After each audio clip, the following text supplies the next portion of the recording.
ഒരു കൊച്ചു മൺകുടിലാമെന്നുള്ളം ഒരു 100 സ്നേഹത്തിൻ മാളിക നീ.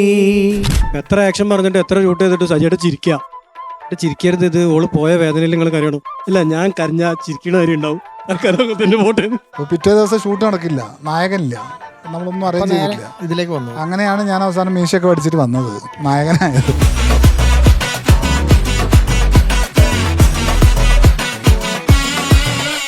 രാത്രി എങ്ങാനും മേക്കപ്പ് ചെയ്തിട്ട് പുലർച്ചെ 4 മണിക്ക് എങ്ങാനാണ് ഷൂട്ട് ചെയ്തത്.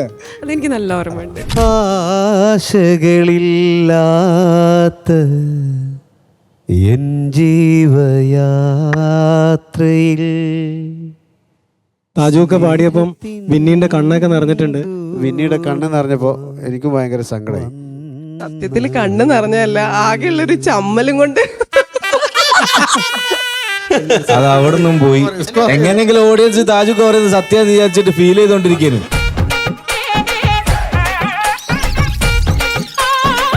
സജേട്ടന് എഴുതിക്കൊണ്ട്, പക്ഷെ എനിക്കെപ്പോഴും അന്ന് മുതൽ മനസ്സിൽ ഹീറോ ആയിട്ടുള്ള ഒരാള് താജുക്കയാണ്. ഭയങ്കര എന്താ കടുത്തൊരു, നമുക്കൊക്കെ ഒരു, നിങ്ങളൊക്കെ പറയില്ല, ഒരു ക്രഷൊക്കെ തോന്നുന്ന ആ ഒരു ഇത് താജുക്ക നടന്നുണ്ടായിരുന്നു.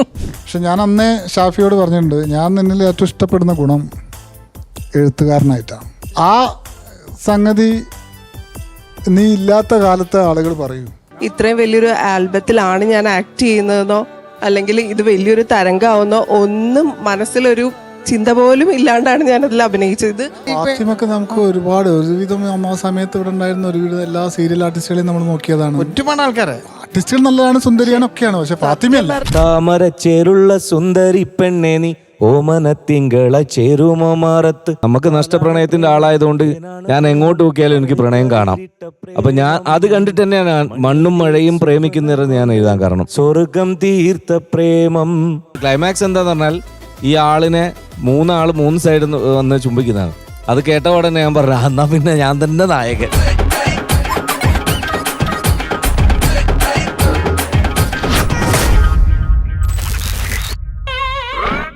അപ്പൊ വീണ്ടും നമുക്ക് രഞ്ജുവിലേക്ക് രഞ്ജുവിന് മയക്ക് കൊടുക്കുന്നില്ല.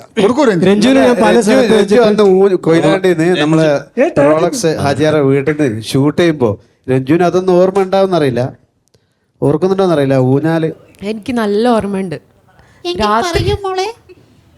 രാത്രി എങ്ങാനും മേക്കപ്പ് ചെയ്തിട്ട് പുലർച്ചെ 4 മണിക്ക് എങ്ങാനാണ് ഷൂട്ട് ചെയ്തത്.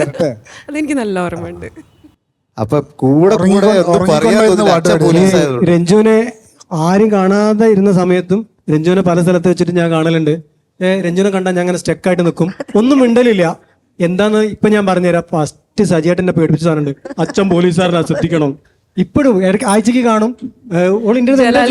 ഞങ്ങൾ ഒരുമിച്ച് ഒരു ജിമ്മിലാണ് ഇപ്പൊ വർക്ക്ഔട്ട് ചെയ്യുന്നത്.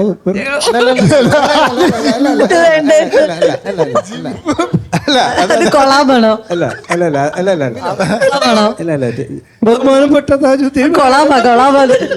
അപ്പൊ ജിമ്മ് മാനവകപ്പെട്ട് ഞാനേ എനിക്ക് 45 വയസ്സായി. മാഷാഅല്ലാ. നാം ഒന്നായി കൂടിയ രാമത്തിൽ 1000 പൂക്കൾ, നീ വന്നില്ലെങ്കിൽ വാടിപ്പോകും എൻ സഖിയെ. കണ്ണിൽ കനവുമായി ഞാൻ നിന്നെ കാത്തിരിപ്പു, കൽബിൻ താജ്മഹൽ നിനക്കായി തുറക്കാം. തമ്മിലീണ ചേർക്കാൻ നാഥനോടായി ഇരബോധിടാം. മുംതാസെ നീ വന്നിടുമോ എന്നും കാണും സ്വപ്നം പൂവണിയാൻ. ശരിക്കും പറയണ വൈബായിട്ടോ ഷാഫിയുടെ.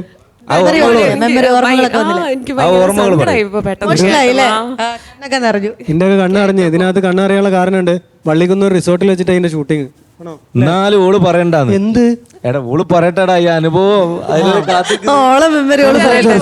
ഞാൻ കുറച്ചു നേരത്തെ മധുവായിരുന്നു നായകൻ അല്ലേ? മധുമേനോൻ. കാണാനഴകുള്ള കലമാൻമിഴിയുള്ള മുല്ലപ്പൂ ചാർത്തിയ മണവാട്ടിയേ, അതാണ് ആദ്യത്തെ. തോഴിമാരൊന്നിച്ച് കൈകൊട്ടി താളത്തിൽ അത് റീമിക്സ് ചെയ്തിട്ടുണ്ട്, രണ്ടാമത് വരുന്നുണ്ട്, വീണ്ടും അഭിനയിക്കുവാണെങ്കിൽ. ഇല്ലല്ലേ ആണോ? തുറന്ന ജീപ്പ് സജേട്ടന്റെ ഋഷിയല്ല. അല്ല അതിലാരാ ഏതിലാ? ഈ കാണാനഴകുള്ള അതില് ആ പാട്ട് പാടിയിട്ട് ഊഞ്ഞാൽ ഇങ്ങനെ ഇരുന്ന് പാട്ട് പാടുന്നത് ഹീറോ ആരാ? ഹീറോ ആരാ? അതിലാരാ ഹീറോ? പേരറിയില്ല. അല്ല, അതിൽ 2 ഹീറോ ഉണ്ടായിരുന്നു, അത് രണ്ടുപേരും പിന്നെ അഭിനയിച്ചിട്ടില്ല. അവിടെ സ്വിച്ച് ചെയ്തതല്ലേ? ഒരു പാടാൻ വന്ന ആൾ അഭിനയിച്ചു, അഭിനയിക്കാൻ വന്ന ആൾക്ക് ആള് അഭിനയം പറ്റായിട്ട് വേറെ ആള് അഭിനയിച്ചു, അങ്ങനെയൊക്കെ അങ്ങോട്ടും ഇങ്ങോട്ടും ബാലൻസ് ആയി പോയതാണ്. പിന്നെ ഞാൻ ഈ ആൽബത്തിന്റെ ഇതിലേക്ക് വരുന്നത് ഷാരോൺ സാർ ത്രൂ ആണെന്ന് എനിക്ക് തോന്നുന്നത്. സജേട്ടൻ, നമ്മളെ കൊറിയോഗ്രാഫർ. പക്ഷെ ഈ പാട്ടിന്റെ കൊറിയോഗ്രാഫി ഇപ്പോഴും ഇൻസ്റ്റാഗ്രാമിലെല്ലാം ഭയങ്കര റീലായിട്ട് വരുന്നുണ്ട്. ഇപ്പൊ അത് പിന്നെ ആൾക്കാർ ഇങ്ങനെ ഭയങ്കര ടാഗ് ചെയ്യുന്നുണ്ട് ഹിറ്റായിട്ട് വരുന്നുണ്ട്. ഇൻസ്റ്റയിലൊക്കെ ഇങ്ങനെ. അപ്പം രഞ്ജുനെ കണ്ട ഇപ്പൊ തിരിച്ചറിയലുണ്ട് ആരെങ്കിലും? ഇപ്പൊ ഇല്ല, എല്ലാരും എന്നെ ടാഗ് ചെയ്യുമ്പോ ഓ ഇയാളാണോ അത് അങ്ങനെ ചോദിക്കും.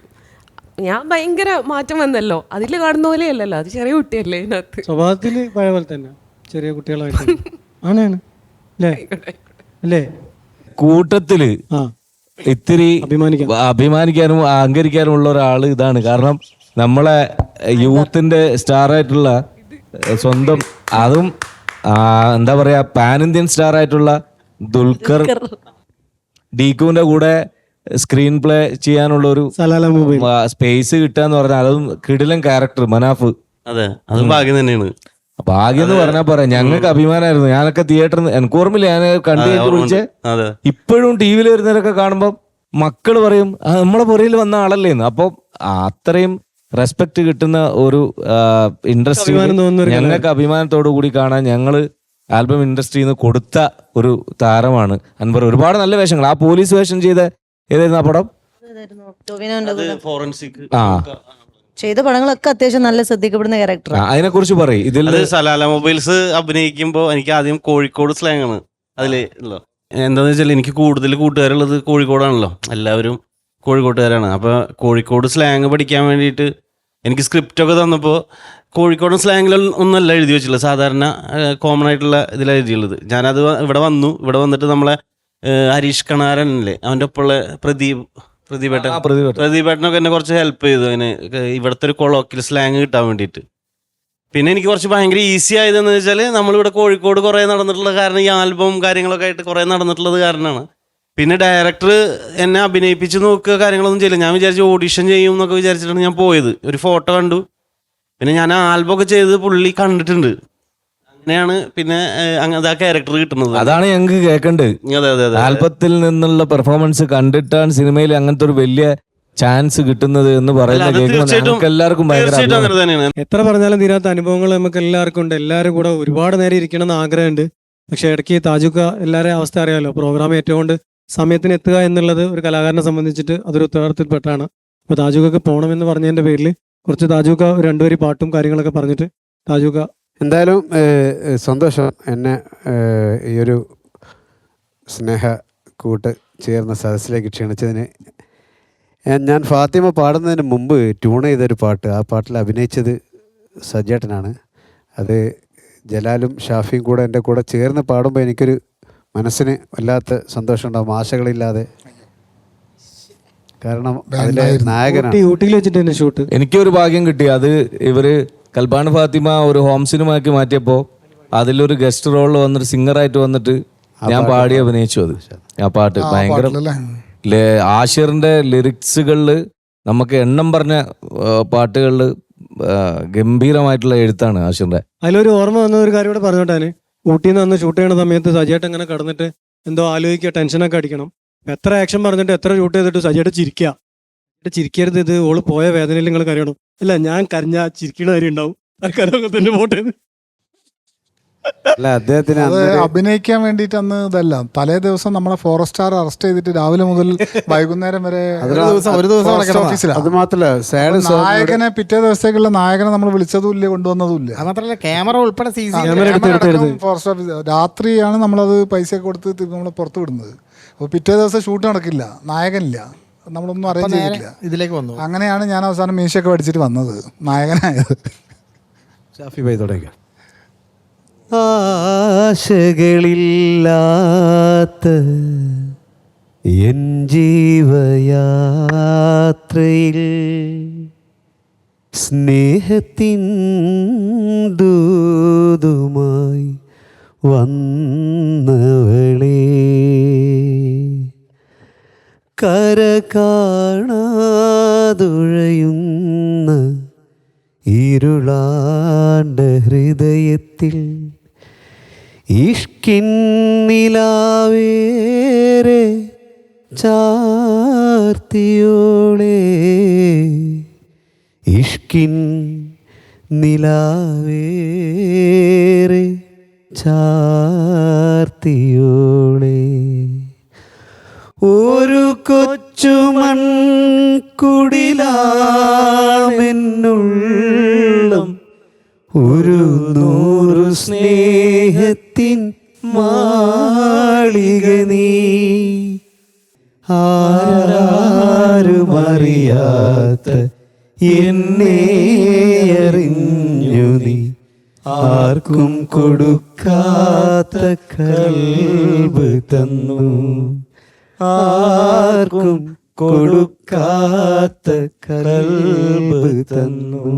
2 വരി കൂടി. കാരണം ഞാൻ നേരത്തെ പറഞ്ഞ പോലെ 22 വർഷങ്ങൾക്ക് മുമ്പ് കണ്ടുമുട്ടി പിരിഞ്ഞ ആ ഒരു നായിക ഈ ഒരു വേദിയിലേക്ക് ആവേശത്തോടെ വന്നപ്പോൾ അതിലെ 2 വരി മാത്രം.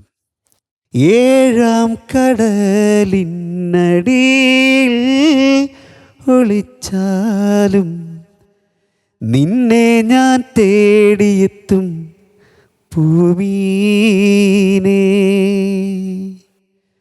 ഒന്നും രണ്ടാണ് നമ്മളെന്നും ഒന്നാണ്, എൻ്റെ ഉള്ളിൽ നീയാണ് ഫാത്തിമ, ഫാത്തിമ.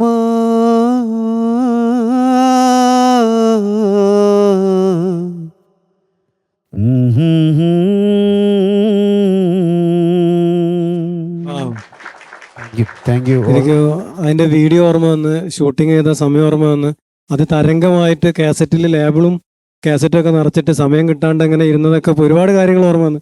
താജുക്കെ പാടിയപ്പം വിന്നീന്റെ കണ്ണൊക്കെ നിറഞ്ഞിട്ടുണ്ട്. ഭയങ്കര സന്തോഷമായി കണ്ടപ്പോൾ. സങ്കടം കൊണ്ട് ഒരു വരി മാറിപ്പോയി.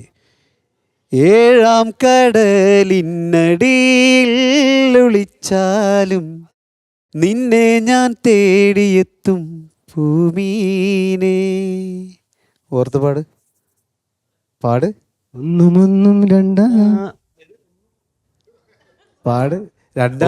ഒന്നും രണ്ടാണ് നമ്മളെന്നും ഒന്നാണ്, എൻ്റെ ഉള്ളിൽ നീയാണ് ഫാത്തിമ, ഫാത്തിമ. സ്നേഹിച്ചു സ്നേഹിച്ചു അതിന്റെ ശേഷമുള്ള വരി അത് എൻ്റെ അടുത്ത് തെറ്റിയതാണ്. ഇപ്പോഴത്തെ എൻ്റെ ഒരു ഫാത്തിമ തെറ്റാറില്ല. ജീവിതത്തിൽ ആദ്യമായിട്ട് ഫാത്തിമ തെറ്റിയത് ഒരൊറ്റ വേദിയിൽ മാത്രമാണ്. കണ്ണിൻ മുന്നിൽ നീയാണെന്നുള്ള വരിയുണ്ടല്ലോ. അപ്പോൾ പയ്യോളിയുള്ള നമ്മുടെ മ്യൂസിക് ഡയറക്ടർ റിയാസ് ഭായ്, കണ്ണടച്ചിരുന്നാൽ നീയാണെൻ്റെ സജന. അപ്പോൾ ഫാത്തിമ പാട് ഞാൻ ഹമ്മിങ് എടുക്കുക. ഈ സദസ്സിൽ പറയുമ്പോൾ എനിക്കൊരു സന്തോഷമാണ്. റിയാസ് ഭായ് അന്ന് പുതിയ വർക്കുകൾ തന്ന ആളാണ്. നെഞ്ചിനുള്ളിൽ നീയാണ് കണ്ണടച്ചിരുന്നാൽ, എന്നോട് പാടിപ്പോയതാണ് എൻ്റെ ജീവിതത്തിൽ. അത് വരികൾ മാറിപ്പോകുമാണ് ചില സമയത്ത്. കാരണം ഞാനിപ്പോൾ വിന്നിയുടെ കണ്ണ് നിറഞ്ഞപ്പോൾ എനിക്കും ഭയങ്കര സങ്കടമായി. സത്യത്തിൽ കണ്ണ് നിറഞ്ഞല്ല, ആകെയുള്ളൊരു ചമ്മലും കൊണ്ട് അത് അവിടെ നിന്നും പോയി. എങ്ങനെങ്കിലും ഓഡിയൻസ് താജുക്ക് പറയുന്നത് സത്യം വിചാരിച്ചിട്ട് ഫീൽ ചെയ്തോണ്ടിരിക്കുന്നു. കോമഡി ആക്കി കളഞ്ഞു. ഭയങ്കര പോച്ചാട്ടായി. അവള് സത്യം പറയും, ഞാനും സത്യം പറയും. എന്താ അറിയാം, ഈ ലൈറ്റ് അടിച്ചിട്ടാണോ എന്താണെന്ന് അറിയില്ല, ഈ കണ്ണിൽ എനിക്ക് അങ്ങനെ ഫീൽ ചെയ്തു. അല്ല, അത് പൂച്ചക്കണ്ണായിട്ടാണ്. ആ പാട്ട് കാണുന്നവർക്കും ഇപ്പൊ ഈ ഒരു അഭിമുഖത്തിൽ നമ്മളെല്ലാവരും തുറന്ന് സംസാരിക്കുമ്പോഴൊക്കെ ഒരുപാട് പേർക്ക് അവരുടേതായിട്ടുള്ള ഒരുപാട് ഓർമ്മകൾ നമ്മുടെ ലൈഫിൽ വരും. അതെന്തായാലും വന്നിട്ടുണ്ടാവും എന്നുള്ളത് ഉറപ്പാണ്. എന്തായാലും താജുക്കയുടെ ആ ഒരു പാട്ട് ഇങ്ങനെ ഒരു ഫീലിൽ നമ്മളാരും പ്രതീക്ഷിച്ചിട്ടില്ല. താജുക്കയ്ക്ക് പ്രോഗ്രാമിന് പോകാനുള്ളത് കൊണ്ട് തീർച്ചയായിട്ടും സജേട്ടൻ അത് പോകാനുള്ള ഒരു അനുവാദം കൊടുത്ത് നമ്മളെല്ലാവരും കൊടുത്തിട്ടുണ്ട്. അതിനു മുൻപ് കുറേ നേരമായിട്ട് മിണ്ടാണ്ടിരിക്കണ ഒരാളെ കൂടി മിണ്ടിപ്പിക്കണം എന്നുള്ളൊരു ആഗ്രഹമുണ്ട്. ഏഞ്ചൽ സത്യത്തിൽ ആൽബത്തിലൂടെ വന്ന് സീരിയലിലായി ഒരുപാട് ആളുകൾ ഫാൻസുള്ള ഒരു കലാകാരിയാണ്. താജുക്ക പോകുന്നതിന് മുന്നേ ഒരു 2-3 മണിക്കൂർ സംസാരിക്കാൻ വേണ്ടി മൈക്ക് കൈമാറുന്നു. നിങ്ങളുടെ അത്ര എക്സ്പീരിയൻസ് ആൽബത്തിൽ എനിക്കില്ല. പക്ഷേ സജേട്ടനെ എഴുതിക്കൊണ്ട്, പക്ഷെ എനിക്കെപ്പോഴും അന്ന് മുതൽ മനസ്സിൽ ഹീറോ ആയിട്ടുള്ള ഒരാൾ താജൂക്കയാണ്. അത് വെറുതെ പറയല്ല. കാരണം ഈ താജൂക്കാൻ്റെ ഈ ആൽബമൊക്കെ ഇറങ്ങുന്ന സമയത്ത് എൻ്റെ വീട്ടിൽ TV ഒന്നുമില്ല. നമ്മളടുത്ത വീട്ടിൽ നിന്നാണിത് കാണുന്നതും കേൾക്കുന്നതൊക്കെ ചെയ്യുന്നത്. അപ്പോൾ തൊട്ട് മനസ്സിൽ ഇപ്പോൾ ഈ താജൂക്ക പറഞ്ഞ് ഇവിടെ കണ്ണ് നിറഞ്ഞെന്ന് പറയുമ്പോൾ ശരിക്കും എൻ്റെ ഉള്ളിൽ ഒരു എന്തോ ഒരു ബുദ്ധിമുട്ടുണ്ടായി, എന്താണെന്നറിയില്ല, ഒരു ഫീല് വന്നിരുന്നു. അപ്പോൾ താജുക്കേനെ ഇന്ന് നമ്മൾ ഫസ്റ്റ് കണ്ടപ്പോൾ ഞാൻ ആദ്യമായിട്ടാണ് താജുക്കയോട് സംസാരിക്കുന്നത്. അപ്പോൾ അങ്ങനെ സംസാരിച്ചപ്പോൾ താജുക്ക ഷൂട്ടിംഗ് ലൊക്കേഷനിൽ കുറേ വിശേഷം പറഞ്ഞു. അപ്പോൾ ഞാൻ പറഞ്ഞു, താജുക്ക അങ്ങനെയല്ല നമ്മൾ കണ്ടത്. അതായത് ഞാനൊരു 9ാം ക്ലാസ്സിൽ പഠിക്കുമ്പോൾ ഞങ്ങൾ മലയാറ്റൂർ കേട്ടിട്ടുണ്ടോ, മല കയറുകയെന്ന്. മല കയറിയിട്ട് ഞങ്ങൾ തിരിച്ചു വരുന്ന വഴിക്ക് റോഡ് സൈഡിൽ നമ്മൾ ഓമിനി വാനില്ലേ, അതിൽ നിന്നിട്ട് ഞങ്ങളിങ്ങനെ ചായയൊക്കെ കുടിച്ച് നിൽക്കുന്ന സമയത്ത് ഒരു ട്രാവലർ അങ്ങോട്ട് ചീറിപ്പാഞ്ഞു പോകുന്നു. അപ്പോൾ നോക്കുമ്പോൾ ഫ്രണ്ട് സീറ്റിൽ, ആ ട്രാവലറിൻ്റെ ലെഫ്റ്റ് സൈഡിൽ ഫ്രണ്ടിൽ ഒരു റെഡ് ടീഷർട്ട് ഇട്ടിട്ട് ഒരാളിങ്ങനെ തല പുറത്തേക്ക് പകുതി ഇട്ടിട്ട് ഇങ്ങനെ പോവാ. അപ്പോൾ ഞാൻ പറഞ്ഞു, ദേ താജുദ്ദീൻ എന്ന് പറഞ്ഞു. അപ്പോൾ ആരെല്ലാവരും പറഞ്ഞു വെറുതെ പറയുന്നതെന്ന്. ഞാൻ പറഞ്ഞു, അല്ല എനിക്ക് കാണണം എന്ന്. അപ്പോൾ ഞാൻ പപ്പേനോട് പറഞ്ഞു എനിക്ക് കാണണം, എനിക്ക് ഉറപ്പായിട്ടും കാണണം എന്ന് പറഞ്ഞാൽ ബേളം വെച്ചപ്പം ഇവരാ ഒമിനി ഈ ട്രാവലർ അങ്ങ് പോയി, കുറേ അങ്ങോട്ട് പോയി കഴിഞ്ഞിട്ട് ഇവർ പുറകെ ട്രാവലറിനെ ഫോളോ ചെയ്ത് അതിന് വട്ടം കൊണ്ട് വണ്ടി വെച്ച്, അപ്പോൾ ഇവരെല്ലാവരും എന്താ പെട്ടെന്നൊരു വണ്ടി ഫ്രണ്ടിൽ കയറിയിട്ട് ഇങ്ങനെ നിർത്തുകയാണല്ലോ. അപ്പോൾ എന്താന്ന് ചോദിച്ചപ്പോൾ താജുദ്ദീനെ കാണാനെന്ന് പറഞ്ഞു. താജുക്കൊക്കെ ഓർമ്മ ഉണ്ടാവില്ല. അങ്ങനെ ഇറക്കി താജുദ്ദീൻ ഇക്കാനെ കണ്ടു, ഞങ്ങൾ ഫോട്ടോ എടുത്തു. അതാണ് എൻ്റെ ഒരു എക്സ്പീരിയൻസ് ആൽബത്തിൽ പറയാം. സംസാരിച്ചപ്പോൾ അത് ഓർമ്മ ഉണ്ടാവില്ലല്ലോ താജുക്കൊക്കെ അറിയില്ല. താജുക്കൊക്കെ എത്ര ആൾക്കാർ കാണുന്ന മിണ്ടുന്ന. അന്ന് ആരാധനയോട് കൂടിയിട്ട് താജുക്കാൻ്റെ അല്ലേ അടുത്ത് നിന്ന് ഫോട്ടോ എടുത്ത് ഒന്ന് കാണാൻ കൊതിച്ച താജുക്ക അപ്പം അടുത്തിരിക്കുന്നു. അതിന് വലിയ സന്തോഷമില്ലല്ലോ. പക്ഷെ അന്ന് ഈ അഭിനയിക്കാൻ വരുമെന്നോ അഭിനയമൊന്നും നമ്മുടെ മനസ്സിലേ ഇല്ലാത്ത സമയമാണ്. അപ്പം ആ നെഞ്ചിനുള്ളിൽ പാട്ട് പാടിയപ്പോൾ എനിക്ക് ഭയങ്കരമായിട്ട് ഫീൽ ചെയ്തു. അപ്പോൾ ഇത് താജുക്ക പോകുമ്പോൾ ഒന്ന് പറയണമെന്നുണ്ടായിരുന്നു, അതുകൊണ്ടാണ്. പക്ഷെ ഭയങ്കര എന്താ കടുത്തൊരു, നമുക്കൊക്കെ ഒരു, നിങ്ങളൊക്കെ പറയില്ല, ഒരു ക്രഷൊക്കെ തോന്നുന്ന ആ ഒരു ഇത് താജുക്കാനടന്നുണ്ടായിരുന്നു. അല്ല, അത്ര ഇഷ്ടമുള്ള ഒരാൾ, കൽബാൺ ഫാത്തിമയുടെ പാട്ടുകളെ ഇഷ്ടപ്പെട്ട ആൾ, കൽബാൺ ഫാത്തിമയുടെ കാരണക്കാരനായിട്ടുള്ള ആളുടെ പത്നിയായി അവരുടെ അടുത്ത് ഇരിക്കാൻ എനിക്കും ഭാഗ്യം ലഭിച്ചു. സർവേശ്വരന് നന്ദി. തീർച്ചയായിട്ടും താജുക്കക്കുള്ള ഒരു യാത്രയപ്പിൻ്റെ ഏറ്റവും നല്ല മധുരമുള്ള കുറച്ച് ഓർമ്മകളാണ് സമ്മാനിച്ചത്. 2026 ഏറ്റവും മധുരമുള്ള, ഏറ്റവും മനോഹരമായിട്ടുള്ള ഒരുപാട് നിങ്ങളുടെ പ്രിയപ്പെട്ടവർ ഒരുമിച്ച് കൂടിയപ്പം താജുക്ക പെട്ടെന്ന് പോകാനുള്ള ആ ഒരു കാര്യം പറഞ്ഞു കഴിഞ്ഞപ്പം പോകാനുള്ള അനുവാദം നമ്മളൊക്കെ കൊടുത്തിട്ടുണ്ട് പരിപാടി ഉള്ളതുകൊണ്ട്. അപ്പോൾ എന്തായാലും താജുക്കക്ക് ഞങ്ങളുടെ മില്ലേനിയത്തിൻ്റെ ഏറ്റവും സന്തോഷം നിറഞ്ഞ മീനാക്ഷി ബ്യൂട്ടിക്കിൻ്റെ മനോഹരമായിട്ടുള്ള നല്ല വിളവെടുപ്പുള്ള, എന്നാൽ ഈ ഒരു ഓണത്തിൻ്റെ മനോഹരമായിട്ടുള്ള സമ്മാനം നമ്മുടെ പ്രിയപ്പെട്ട സജിയേട്ടനിൽ നിന്നും താജുക്ക ഏറ്റുവാങ്ങണം. ഇതുമായിട്ട് താജുക്ക സന്തോഷത്തോടെ പിരിയണം എന്നുകൂടെ അറിയിച്ചുകൊണ്ട് നൽകുന്നതിന് വേണ്ടി നമ്മുടെ പ്രിയപ്പെട്ട സജിയേട്ടനെയും അത് ഏറ്റുവാങ്ങുന്നതിന് വേണ്ടി താജുക്കിനെയും ക്ഷണിക്കുന്നു.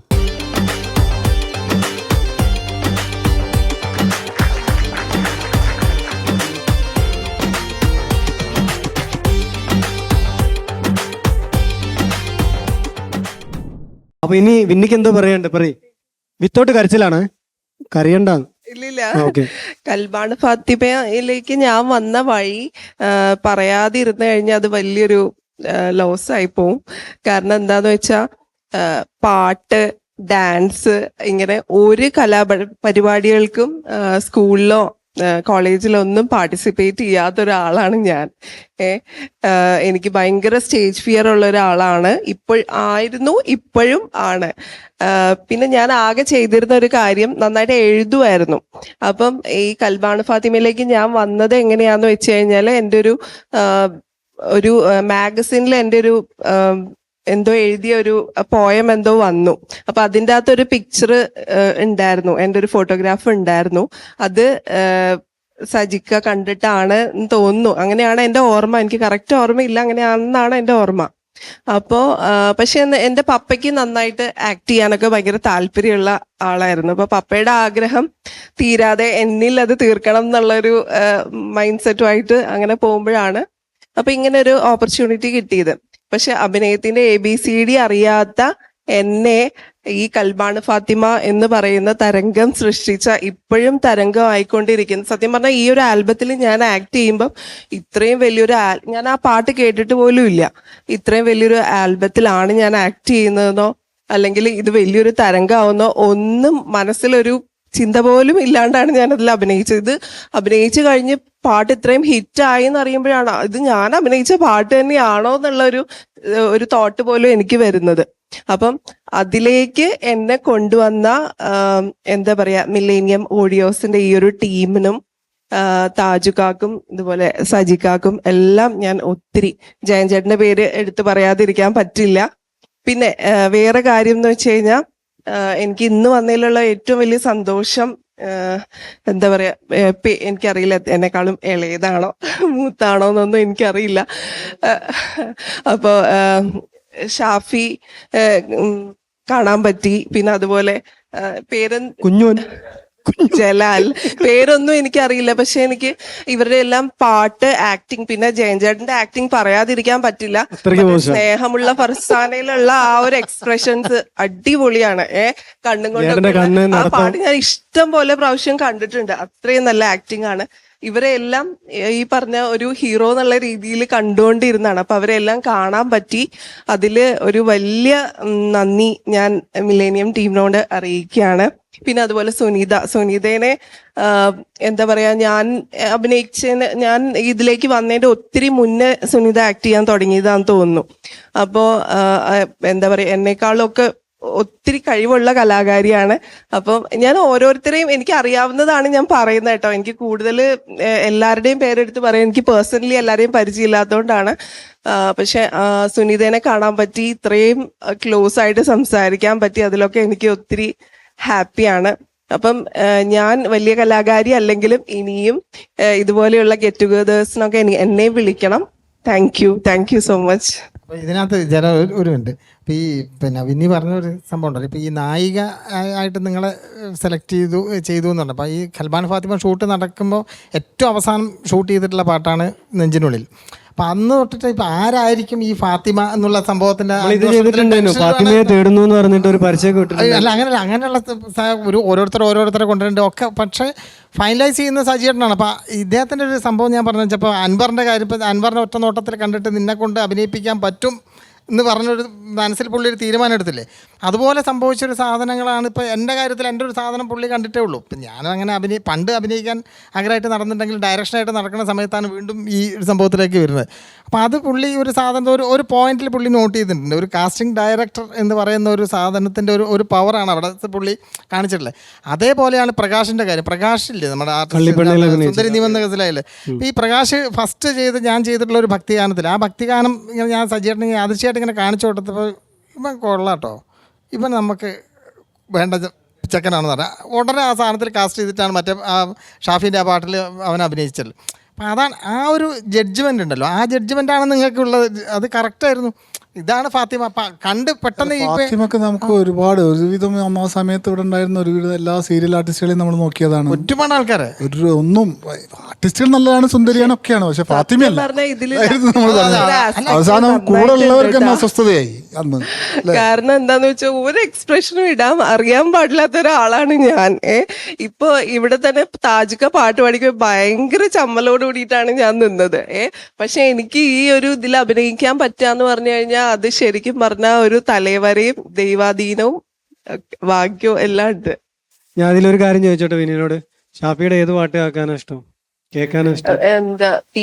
എന്താ തേനാണ് പ്രേമം എന്നൊക്കെ പറഞ്ഞ പാട്ടില്ലേ, തീയാണ് പ്രേമം. അതന്നെ, തീയാണ് എല്ലാ പാട്ടും. അതായത് സത്യം. ആ പാട്ടുണ്ടാകാനുള്ള കാരണക്കാരനാണ് ഈ ഇരിക്കുന്നത്. എല്ലാ കാരണക്കാരും ജലാൽക്കാ. അല്ലല്ല, ഇവ എൻ്റെ അടുത്ത് പറഞ്ഞടാ, പ്രദീപ് ജിന്റെ പാട്ടാണത്. കൊട്ടാര മുറ്റത്തെ പൂക്കളടർന്നു, മാനത്തെ മാരിവില്ലെങ്ങും മറഞ്ഞു, ഇത്തന്നം പാടുന്ന കാട്ടിൽ മറഞ്ഞു, കാട്ടിൽ മറയുന്ന രാമനെ കണ്ടു, കൺകുളിരല്ലേ കാർവർണ്ണനല്ലേ എന്നിൽ വരില്ലേ ശ്രീരാമ, നെഞ്ചിനുള്ളിൽ നീരിപ്പുണ്ട് ശപിച്ചിടല്ലേ ശ്രീരാമ. അതായത് ട്രഡീഷണൽ പാട്ടുകളെല്ലാം പാടി വരുന്ന ഒരു ടീമിന്റെ പാട്ടാണത്, പ്രദീപ് ജിയുടെ. അപ്പോൾ എൻ്റെ അടുത്ത് പറഞ്ഞാടാ, ഈ ട്യൂൺ എന്ത് രസമാടാ കേൾക്കാൻ. അപ്പം ജനങ്ങളെ മനസ്സിലേക്ക് പെട്ടെന്ന് അത് കയറി ചെല്ലുമെന്ന് ഇവന് മനസ്സിലായി. അതൊരു ശ്രീരാമഭക്തിയാനാണ്. അപ്പോൾ ഇതെങ്ങനെ നമ്മൾ പ്രണയത്തിലേക്ക് കൊണ്ടുവരണം, അത് ഇത്രയും മികച്ചു നിൽക്കുന്ന സൂപ്പർ ഡൂപ്പർ ഹിറ്റായിട്ട് ആളുകളുടെ മൈൻഡിലുള്ളൊരു പാട്ട്. അപ്പോൾ വരി എഴുതുമ്പോൾ അവിടെയാണ് എനിക്ക് വെല്ലുവിളി വരുന്നത്. ആ വരി എഴുതുമ്പോൾ നമ്മൾ പ്രണയത്തെക്കുറിച്ചാണ് എഴുതുന്നതെങ്കിലും ഇത് എങ്ങനെ ഫലിപ്പിക്കണം. അപ്പം ഞാൻ വിചാരിച്ച എന്താ പറയുക, പ്രണയത്തിൻ്റെ 2 അവസ്ഥകൾ ഒരേ പാട്ടിലൂടെ പറയാം, എന്നിട്ട് അതിനൊരു കോറസ് പോർഷൻ ഉണ്ടാക്കി. അപ്പം ഞാൻ ഇവൻ കുറേ ഗ്യാപ്പിന് ശേഷം ഇവനെ എൻ്റെ കൂടെ വണ്ടിയിൽ പിന്നെ പരിപാടിക്ക് പോകാൻ വേണ്ടി വണ്ടിയിൽ കാത്തേക്കുന്നു. ഞാൻ പറഞ്ഞു പാട്ട് റെഡി ആയിട്ടുണ്ട്. ഏത് മറ്റേ പാട്ട്? അപ്പോൾ പല്ലവി പാടാൻ പറഞ്ഞു. അപ്പം ഞാൻ പറഞ്ഞ് മണ്ണും മഴയും പ്രേമിക്കും നേരം കാറ്റും മരവും കെട്ടിപ്പുണരും കൂവും കുയിലും കൂട്ടിന് തേടുമ്പോ പാടുന്ന പാട്ടെല്ലാം പ്രേമഗാനങ്ങൾ. പൂങ്കവനമില്ല പൂത്ത പണമില്ല ചുറ്റിക്കറങ്ങുവാൻ വാഹനമൊന്നില്ല താമരച്ചേരുള്ള സുന്ദരി പെണ്ണെ നീ ഓമനത്തിങ്കള ചേരുമോ മാറത്ത്. പാലാണ് പ്രേമം തേനാണ് പ്രേമം കരളിൽ കതിരിട്ട പ്രേമം മണ്ണിതിൽ സ്വപ്നം കൊണ്ട് സ്വർഗം തീർത്ത പ്രേമം. അപ്പോൾ ഞാനിത് എൻ്റെ വീട്ടിൽ ഈ പറഞ്ഞ പോലെ ഒരു മഴക്കാലത്തിൻ്റെ തുടക്കമാണ്.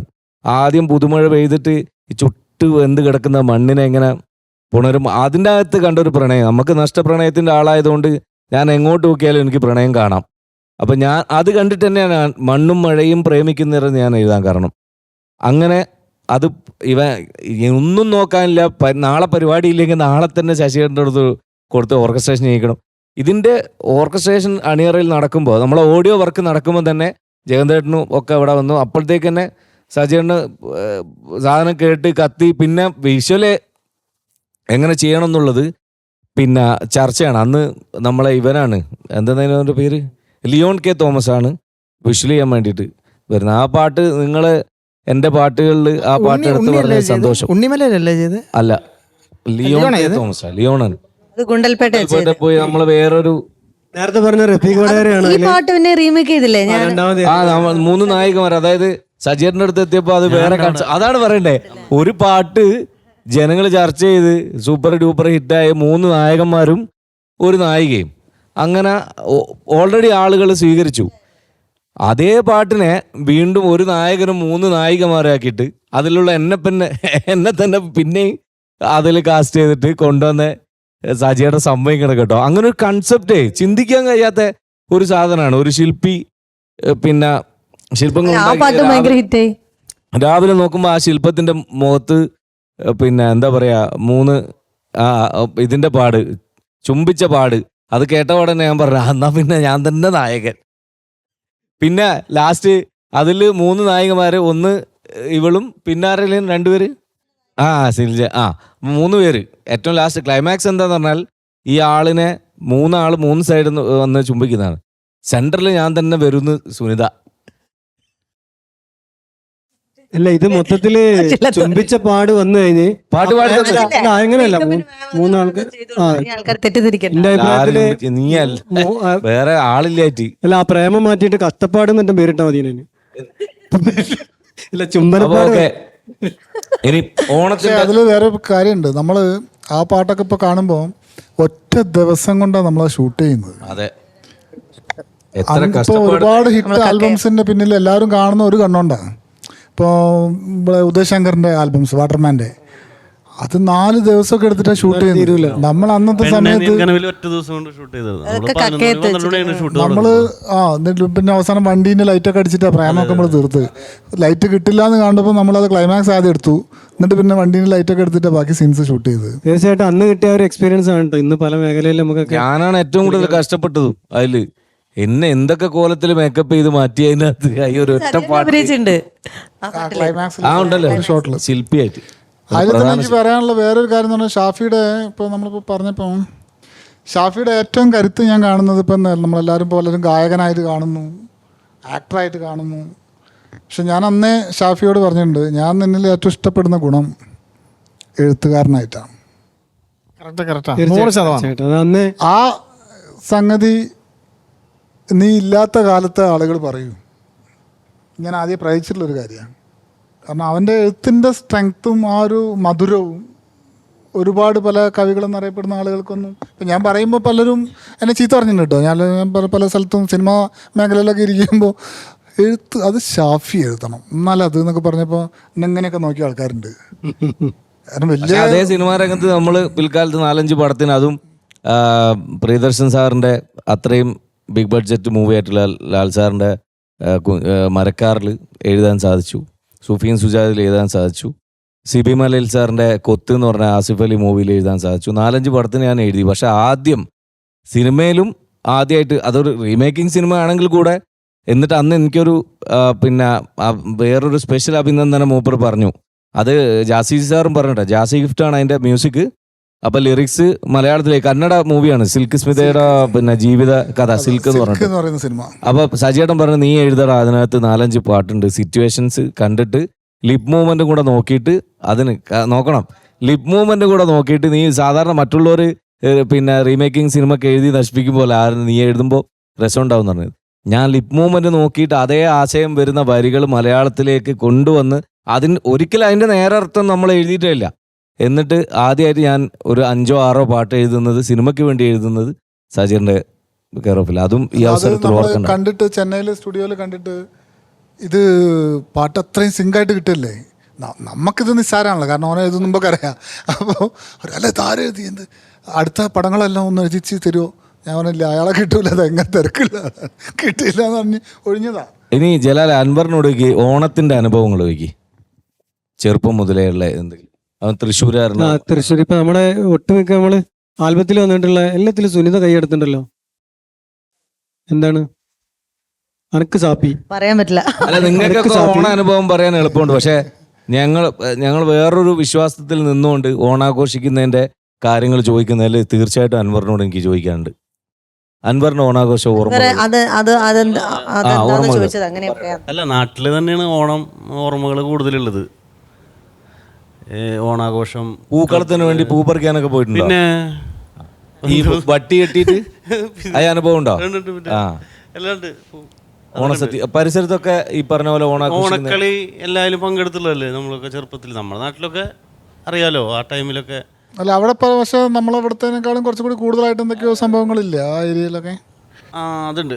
അത് എനിക്ക് അറിയില്ല, ഇവിടെ ഓണം ആഘോഷിക്കാറില്ല ഇപ്പോൾ. ഉണ്ട്. പിന്നെ തീർച്ചയായും എൻ്റെ പൂക്കളിടല്, അതുപോലെ ഈ ഓണക്കളി ക്ലബ്ബ്.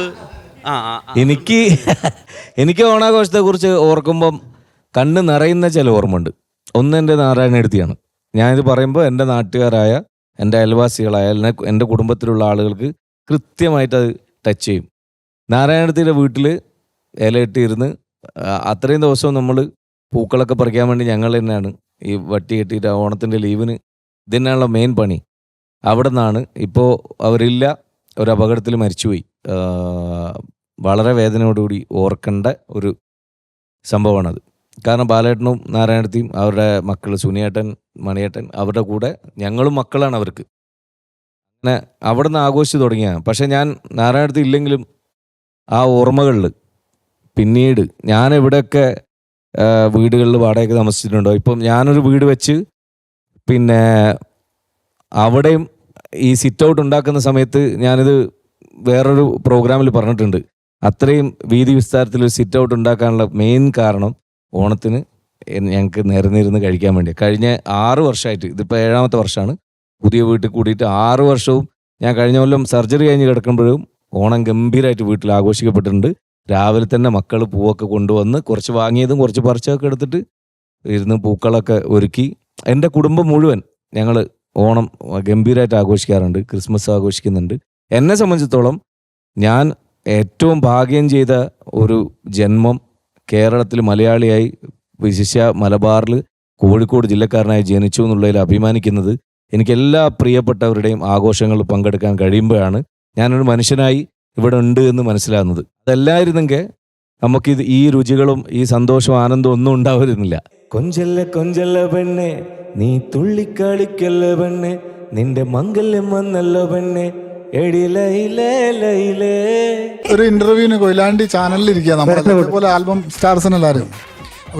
ഒന്നും സംസാരിക്കാതിരിക്കുക. അപ്പോൾ എല്ലാവരും പറഞ്ഞത് അൻവറൊന്നും സംസാരിക്കാത്ത, അപ്പോൾ സ്റ്റാറായി നിൽക്കുന്ന പെണ്ണെ മറ്റേ നിൻ കനവിലൊക്കെ വന്നിട്ട് അപ്പോൾ അൻവർ സംസാരിക്കൂ. അപ്പോൾ അൻവർ സുനിതനെ നോക്കി, സുനിത നിനക്ക് ലൈനൊന്നുമില്ലേ?